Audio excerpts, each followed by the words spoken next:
Amigas e amigos, completado um ano da prisão política infame do ex-presidente Luiz Inácio Lula da Silva, é importante a gente comparar o mérito da sua condenação, do que levou ele a ser encarcerado nas masmorras dos fascistas da Lava Jato, com a realidade do país. Nem é a realidade política, porque é aquela questão que eu sempre digo aqui, que a gente tem que analisar a política fazendo a derivação da economia, quer dizer, quais são os interesses reais que estão por trás das questões políticas, dos comportamentos políticos. E aí não se trata só, ao contrário do que a direita propaga, a mídia sobretudo, quando a gente fala de política, não são só essas questões aí dos partidos, né? Para eles é isso aí, né? Política são os políticos, essas coisas todas, tentando criar uma dicotomia. Isso é para afastar o povo da política. Política não é isso aí, não. Política é civilização, isso é politicagem. E eles estão fazendo política, sim. Então, estão em crise, claramente em crise política, que deriva exatamente da economia. Aí é importante a gente compreender um dado fundamental, do que foi o segundo governo do ex-presidente Lula e os governos, o primeiro governo da Dilma e o segundo governo da Dilma, até aquele desastre lá que foi o ajuste fiscal, Joaquim Levy, aquela concessão que ela fez à direita. Mas é importante a gente situar isso, como eu sempre digo, na geopolítica. E ao se situar na geopolítica, se situa na geoeconomia, na geoestratégia. Essa questão que eu sempre digo aqui, quer dizer, a gente tem que sempre partir do geral para o particular. O que aconteceu ali em 2007, 2008? Foi o estouro da crise. Essa é uma crise estrutural que vem de meados dos anos 70, que é a crise do capitalismo, que levou aí às guerras, aos morticínios, aos genocídios, etc, etc, etc. Quer dizer, o capitalismo ele é um regime de crise e, consequentemente, ele é um regime de morticínios, de genocídios. O Domenico Lossurdo, que eu tive o prazer, a honra de entrevistá-lo várias vezes, tem obras importantíssimas aqui no Brasil, ele tem uma tese que é fundamental, que é interessante a gente refletir sobre ela. Que ele dizia que até a Revolução Russa de 1917, as guerras eram consideradas normais. As nações, os povos, viviam em função das guerras. E aí chegou as ideias da Revolução Russa de 1917 para dizer o seguinte, não faz sentido ter guerra. A humanidade não precisa viver em guerra. Ela tem condições de se estruturar politicamente, economicamente, de uma forma que evite as guerras. Esse é um conceito fundamental do socialismo. Esse está, o Domenico Lossurdo, eu não me lembro qual a obra que ele trata desse assunto, mas ele expõe isso com informações, com dados, com conceitos, com teorias, etc, etc, com a prática, sobretudo. A questão da paz, a luta pela paz, o papel que os países socialistas tiveram aí na paz, então por isso foram vítimas de brutalidades, como foi a Segunda Guerra Mundial, a guerra no Vietnã, a guerra na Coreia, os regimes latrocidas de sanguinários aqui, militares na América Latina, e etc, etc. O nazifascismo, tudo isso tem que ser computado aí, nessa dimensão. E a crise estourou em 2017, uma crise que em meados da década de 70, o pacto lá, o acordo de Bretton Woods, quando os Estados Unidos impuseram a sua dominação, tomaram a rédea da economia mundial, aí com o FMI, com o Banco Mundial, os acordos de Bretton Woods, enfim, os próprios Estados Unidos romperam esse acordo unilateralmente, e a crise, a acumulação financeira começou ali, depois veio o projeto neoliberal. Vejam que as coisas se coincidem, não são à toa, aleatórias. O rompimento dos Estados Unidos, vem o projeto neoliberal da Margaret Thatcher e do Ronald Reagan, e vem a acumulação financeira e vem as crises vão se avolumando, se sucedendo, e chegou ao pico da crise de 2007 e 2008. Aí que entra essa questão fundamental para a gente entender a lógica da prisão do Lula, essa prisão política bestial, porque existia ali um sentido claro de que na crise alguém tem que pagar por ela.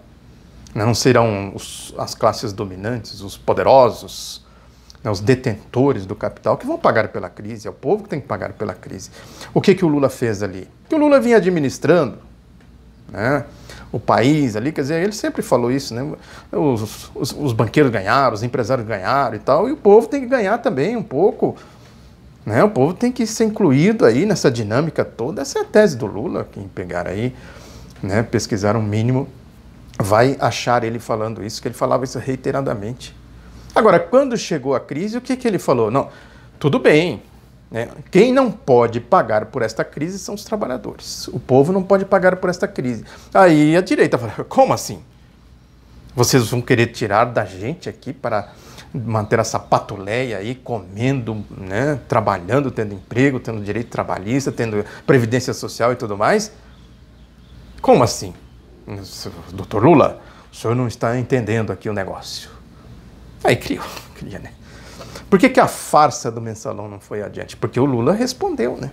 Deu resposta, arregaçou as mangas, saiu pelo país.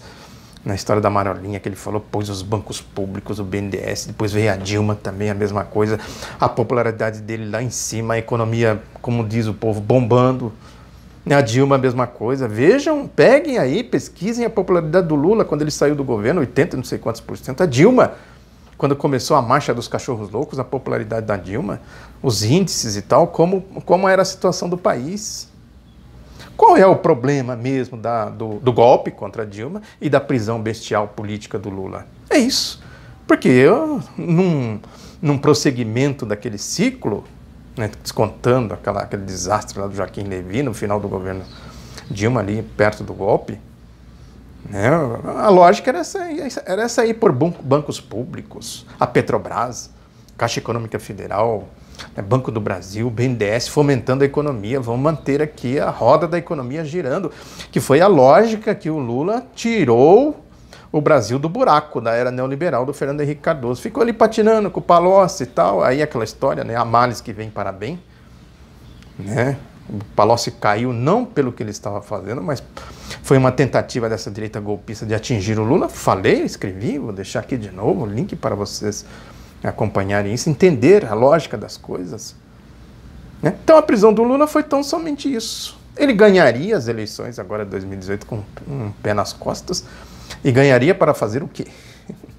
Ele ia fazer reforma da Previdência? Obviamente que não. Ia fazer reforma trabalhista? Muito menos. Ia fazer emenda constitucional 95? Nem passar perto, né? Teria que retomar isso, o fomento da economia, né, Aí que é a história do papel do Estado, entra a história do papel do Estado, né? Essa é uma questão fundamental, governar para quem, como, né?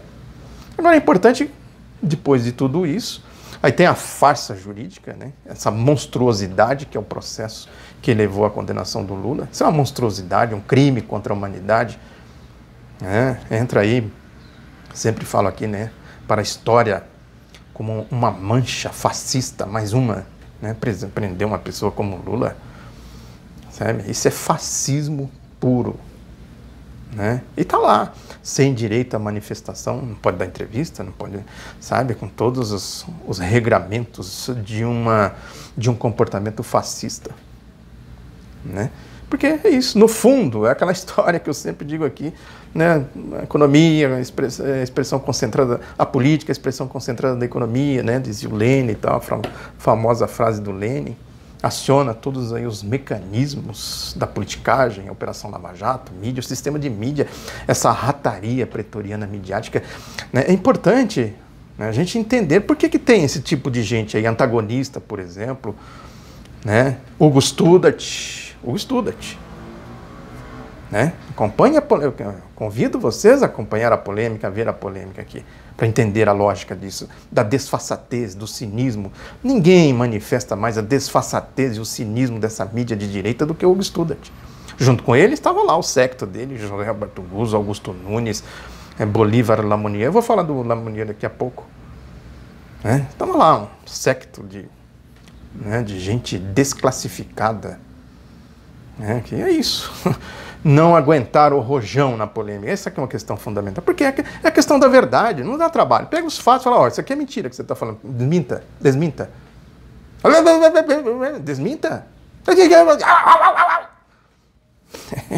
Foi assim que eles me trataram lá, veja aqui, né? Cachorros loucos, o secto, todos. Alexandre Garcia, Fernando Gabeira. Por que que tem esse tipo de gente? Esse tipo de gente tem, entre aspas, credibilidade aí, né? Esses, no meio, né? Augusto Nunes, ele falou recentemente aí né, que essa história aí do nazismo de esquerda, de direita, né, que ele falou que ele chamou o jornalismo de galinheiro, né? Quem contestou isso aí, né? Ele é um jornalismo de chiqueiro, né? Não tem, não tem densidade, aí parte para o xingamento, é o chiqueiro, é o curral domesticado, né? Tudo bem, quer chamar de galinheiro, chama, mas explica por quê. Eu falo que é jornalismo de chiqueiro, explico por quê. Porque é o jornalismo porco, que não tem correspondência com a verdade. Ele entrevistou o Augusto Nunes, entrevistou o Hugo Studart, com mentiras, deslavadas mentiras. Está aqui, no outro lado da notícia.com.br, e etc, etc. Por que que tem tudo isso? Isso é um movimento político. Esse antagonista, esgotinho, nauseabundo de corrupção, né, porta-voz da Lava Jato. Por que que tem Lava Jato? Aliás, a Lava Jato está lançando... Tem um outro escândalo que está estourando aí. Saiu esse Diego Castor, esse aí que foi... Que era um dos... Né, que atuava lá com as diatribes, né, da Lava Jato. Lugar-tenente do Deltan Dallagnol, do esquema, da turminha lá. Carlos Fernando Santos Lima, aquela turminha lá. Pediu demissão. Uma coisa... Né, por que que ele saiu de lá? Interrogação, né? E tem o outro delegado, Márcio Anselmo, falei muito dele aqui, que foi a base da condenação do Lula, foi, né, do PowerPoint do Deltan Dallagnol, foi o relatório do Márcio Anselmo, que ele parece que ele tem um problema de cognição, né? Cognição intelectual, sei lá como é que pode ser classificado assim. É que ele tem dificuldade para escrever, ele escreve uma coisa, depois uma coisa não liga com a outra, mais ou menos como o raciocínio do Bolsonaro, né? Uma coisa não liga com a outra, né? Não tem fundamentação no que ele diz, no que ele fala. Uma coisa é a gente falar de improviso, eu estou falando aqui de improviso, né? Não tem nada, não tem script, não tem roteiro, não tem nada, eu vou falando aqui conforme, né, os dados que eu vou pegando aí para comentar, né? Outra coisa é a pessoa sentar, fazer um relatório, fazer um artigo, coisa do tipo... Né, que a pessoa tem tempo, está lá exclusivamente para isso e tal, e faz aquelas porquices. Agora lançou um livro aí, junto com outro delegado da Polícia Federal, né? Depois que ele fez tudo aquilo lá, ele saiu. Quer dizer, a corrupção permeia os três poderes da República, corrupção, corrupção, corrupção. O que que ele fez? Tem até a história de um dos delatores aí.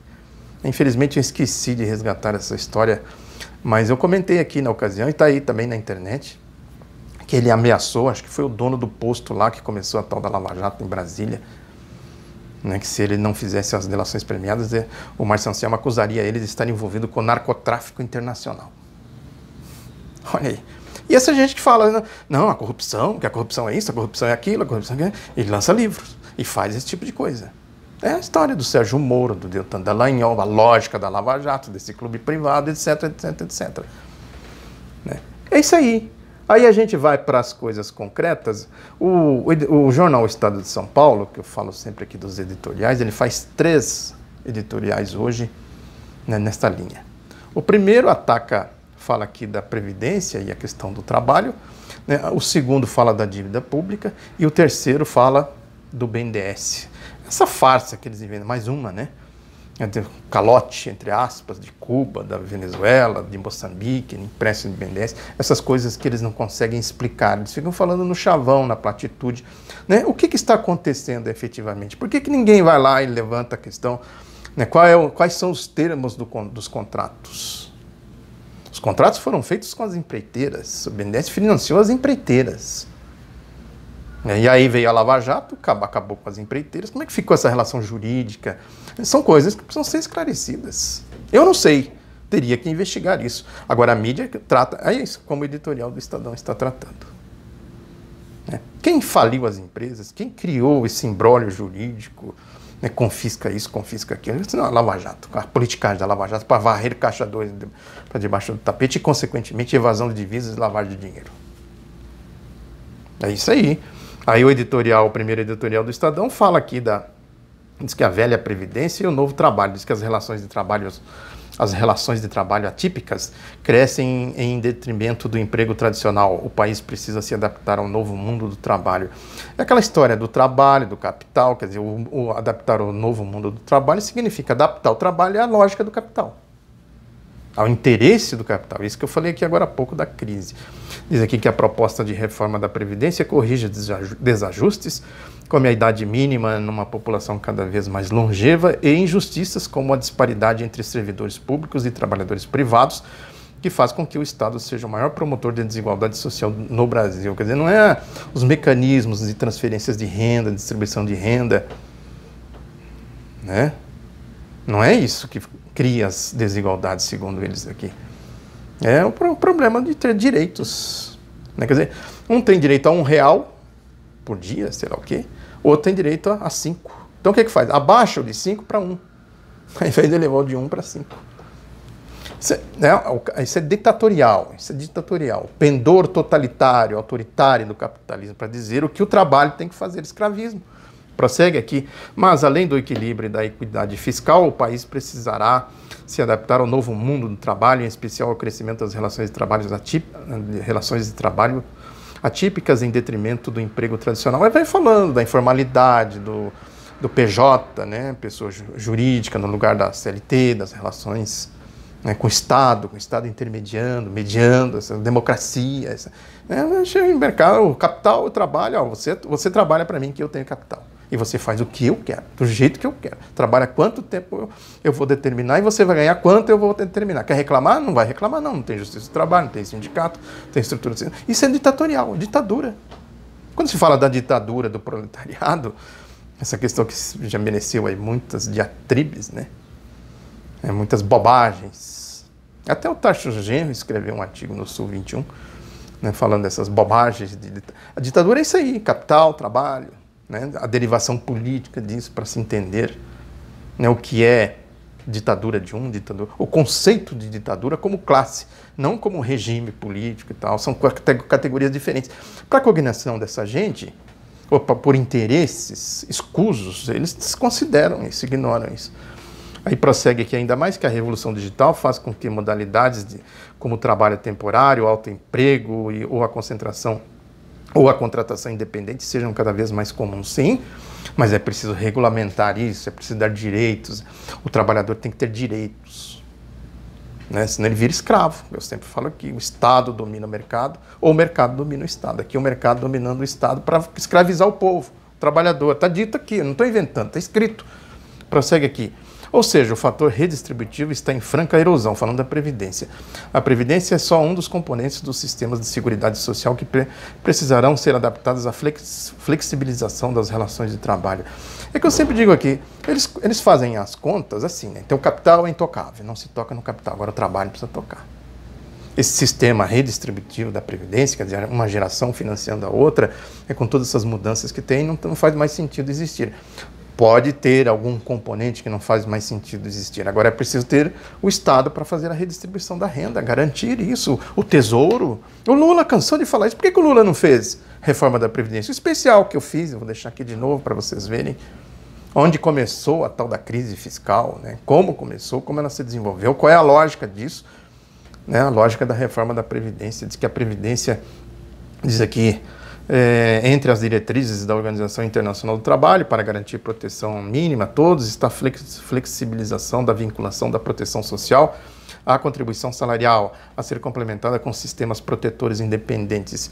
A OIT teria dito isso aqui, agora isso não invalida, mesmo levando em consideração o conceito da OIT, não invalida essa questão da relação trabalho-capital, quem produz, a produtividade, a produção, o desenvolvimento, o crescimento do PIB, etc, etc. Diz aqui mais, para fortalecer a rede de proteção aos trabalhadores em regimes atípicos, estão medidas como a redução dos limites mínimos de contribuição relativos à renda, horas de trabalho e duração de emprego, a flexibilização de relações às interrupções do período de contribuição e o incentivo à portabilidade dos títulos. Isso aí, o trabalhador participar, administrar, não entregar na mão dos bancos, como propõe a reforma aqui do Paulo Guedes, do Jair Bolsonaro, dos neoliberais da direita da mídia. O trabalhador participar disso, sim. A gente está falando aqui, ó, redução de horas de trabalho, duração do emprego, Essas questões todas para se adaptar o trabalho ao capital numa lógica civilizada seria isso. Né? Quantas horas precisam ser trabalhadas para produzir quanto de valor e como se distribui esse valor. Essa é a equação que precisa ser feita. Não é? É isso aqui, isso é ditatorial. É o capital determinando o que o trabalho deve fazer. Aí prossegue aqui ainda que uma das propostas do projeto previdenciário do governo nesse sentido é a substituição do modelo de financiamento por repartição pela decapitalização, é entregar a previdência na mão de bancos, de financistas, da bufunfa, etc, etc. Enfim, desarmar a bomba relógio previdenciária é imperativo. Mas isso só tapa o buraco pelo qual o estado de bem-estar social brasileiro está se esvaindo. A médio prazo, se o país quiser navegar pelas águas em cujo horizonte se ergue um novo mundo do trabalho, precisará de novos motores, combustíveis e equipamentos e, a longo prazo, reconstruir essa embarcação por completo. Quer dizer, é isso aí, né? Reconstruir, na lógica deles aqui, é levar o país para o escravismo de volta, revogar a Lei Áurea, a Constituição de 46, a Revolução de 30, a estrutura sindical, a estrutura da Seguridade Social, a Constituição de 88, o ciclo Lula-Dilma. Está dito aqui, ó, claro, a leitura é clara, né? As conclusões são óbvias. É fácil tirar as deduções do que está escrito aqui. O resto é escumalha, né? É espuma, melhor dizendo.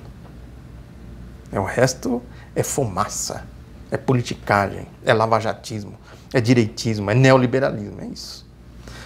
Num outro editorial, o jornal fala aqui, o título é A Bomba da Dívida e a Reforma, de novo, ó.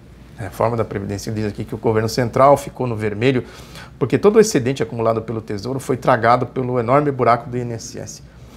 É uma mentira clássica. É isso, eles separam uma coisa, separam o dinheiro, né, do capital, da farra financeira, dos grupos que se abastecem no Estado, no Tesouro, na farra financeira, grupos econômicos, inclusive os fundos de investimentos estão por trás. Agora a Petrobras mesmo está anunciando aí mais uma privatização.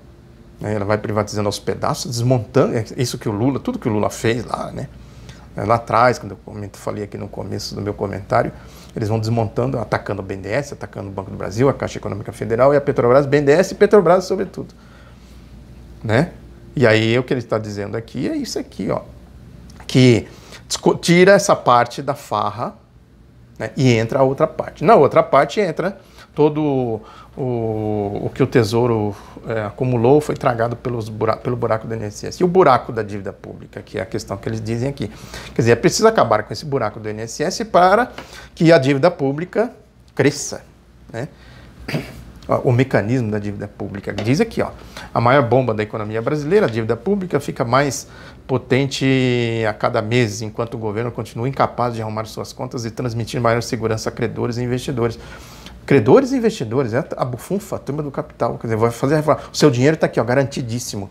Eu falei aqui, o comentário do Paulo Guedes diz que o Estado gasta 700 bilhões com aposentadoria e 70 bilhões com educação. É aquela velha história, né? Joga a educação para cima, ao invés de diminuir a aposentadoria. Aqui, ó, são três mundos, o da educação, né, o da aposentadoria e esse mundo aí da farra financeira, isso aqui que... Aí diz aqui que a dívida bruta do governo geral atingiu em fevereiro 5,34 trilhões, soma equivalente a 77,40% do PIB, proporção excessiva para uma economia emergente. Eu falo aqui a origem disso na série que eu fiz. É importante a gente estudar para a gente não ser engolidos por farsas como isso aqui. Ler, entender, para não ser engolido, não ser tragado, aí não ser levado, né, por essas farsas que se criam aí, Yoga Studat, essas coisas todas aí, né, as mentiras. A gente vive de mentira. É o mundo fake da abstração, que eu sempre digo aqui. Aí diz que para pelo menos os juros vencidos a cada ano, pagar pelo menos os juros vencidos a cada ano, é condição mínima para o setor público frear o endividamento. Vai pagando juros, é o mecanismo, o mercado dos títulos públicos, o neoliberalismo, a acumulação financeira, a crise de meados da década de 70, o estouro de 2007 e 2008. Olha a lógica se encaixando, as peças se encaixando nas coisas aqui. Aí pagar pelo menos os juros e tal, mesmo com a reforma da Previdência, o país poderá levar uns dois ou 3 anos para chegar lá. Nenhuma solução será possível sem a reforma. Quer dizer, é terrorismo. Sem a reforma, acabou o mundo. Para eles, né? Eles estão aí querendo dinheiro. Cadê o dinheiro? Vão dar o dinheiro ou não vão dar o dinheiro? Né? Que é a questão aí do desespero deles pela reforma da Previdência. Quer dizer, aí fecha o ciclo, a gente entende por que o Lula foi condenado, foi preso. Vejam, acompanhem o raciocínio para a gente chegar a uma conclusão límpida sobre o motivo da prisão do ex-presidente Lula. Por que eles não... É um tribunal anti-Lula. Agora mesmo a STF adiou o julgamento aí que, né, seria um julgamento que poderia fazer o Estado voltar a cumprir a Constituição. Essa questão da prisão em segunda instância e tal. Manobras e mais manobras. É exatamente para que a Constituição não seja aplicada, porque a lógica é essa aí. Solta o Lula, vai ter eleição, pode ter outro processo político, pode ter aí uma frente ampla. Imagina o Lula no meio de tudo isso, falando com o povo e tudo mais, denunciando, né, o que significa. Isso tudo que eu falei aqui no linguajar do Lula, andando pelo país falando tudo isso, né? E aí a gente compreende isso e compreende também por que tem esses absurdos. Falei que eu ia falar aqui do Bolivar Lamonier, né? Para a gente entender a desonestidade, a compreensão da desonestidade dessa gente. Gente desonesta, mentirosas, falsas, falsárias, né? Ele participou lá do secto do Hugo Studart, que ele escreveu um artigo no jornal Estado de São Paulo, e ele fala de um feio escorregão do Jair Bolsonaro. Essa história que o Bolsonaro falou que o nazismo é de esquerda, que ele diz aqui nas centenas de mensagens que li, não encontrei uma referência sequer ao que me parece ser o ponto crucial da discussão, a obsolescência da dicotomia esquerda-direita. É isso que eu falei. Eu fiz um artigo, vou deixar aqui também. O conceito histórico de esquerda e direita, a obsolescência, o capital manda, o trabalho cumpre, né? Casa grande, senzala, nada de leis, Estado e tal, legislação social, não sei mais o que, e acabou a dicotomia esquerda-direita, não tem mais. É assim que funciona.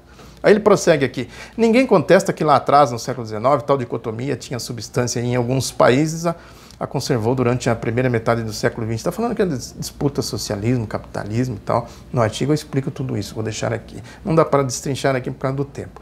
Aí diz ele aqui os regimes totalitários que se constituíram entre as duas grandes guerras, o nazismo na Alemanha, o comunismo na União Soviética e o fascismo na Itália, foram precisamente a linha divisória a partir da qual a dicotomia esquerda-direita começou a perder o sentido que antes tivera. É exatamente isso que eu falei aqui dos editoriais do Estadão, da lógica, da crise, etc., do desenvolvimento do sistema e tal. Quer dizer, ele não faz aqui uma associação, isso é desonesto. Ele não faz uma associação do que é direita e do que é esquerda, levando em consideração essa relação capital e trabalho. Por isso que ele diz que essa dicotomia esquerda-direita não faz mais sentido, porque é isso. Na visão totalitária dele, se foi assim que ele se comportou lá na polêmica comigo, na questão do Hugo Studart, foi assim, de maneira totalitária, falsária, falsificando informações, dados, né, inclusive coisas que eu disse, que eu escrevi, né, de maneira típica de um falsário, né? O sujeito que vai lá e reescreve de acordo com as suas conveniências e tal. Aqui é a mesma coisa. É a expressão disso. Negar essa questão, esses conceitos de esquerda e direita, é cair exatamente aqui nesse argumento do editorial do Estadão, que é isso. O capital manda, o trabalho cumpre, né? E não pode dar nenhuma margem para que ninguém conteste essa lógica. Quem contestar vai para a masmorra da Lava Jato, né? Prisão incomunicável.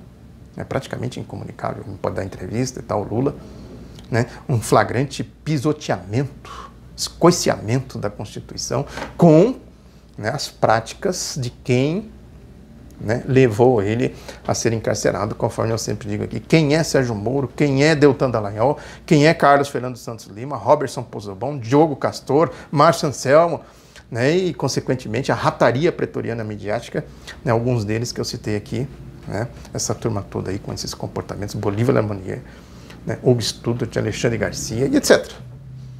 Né, o Augusto Nunes, né, o chiqueiro. Esse é o chiqueiro.